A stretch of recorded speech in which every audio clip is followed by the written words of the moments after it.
নমস্কাৰ মই কিশোৰ দাস মই যেহেতু অসুস্থ সকলোৱে গম পায় অসমবাসী ৰাইজে মই যে আৰু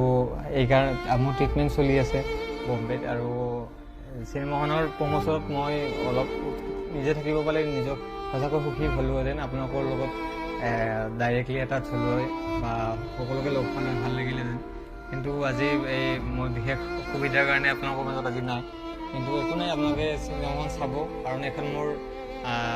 অসুস্থ হোৱাৰ শেষ ছবি আছিল মানে লাষ্ট চিনেমা কৰিছিলোঁ এইখন আৰু চিনেমাখনৰ বহুতখিনি মমেণ্ট মোৰ এতিয়াও মনত আছে বহুত ভাল লাগে কাৰণ চিনেমাখন যেতিয়া আমি কৰিছিলোঁ মাজতে লকডাউন দুবাৰ পালোঁ আমি সেই লকডাউনত মানে এনেকুৱা কিছুমান পৰিস্থিতি হৈছে মোৰ কাপোৰ চাপোৰ কণ্টিনিউটিৰ কাৰণে বহুত মানে প্ৰব্লেম পাইছিলোঁ কিন্তু কাৰণ ঘৰত মানে লকডাউনৰ সময়ত ক'ত কাপোৰ ক'ত গৈছে ঠিকনা নাই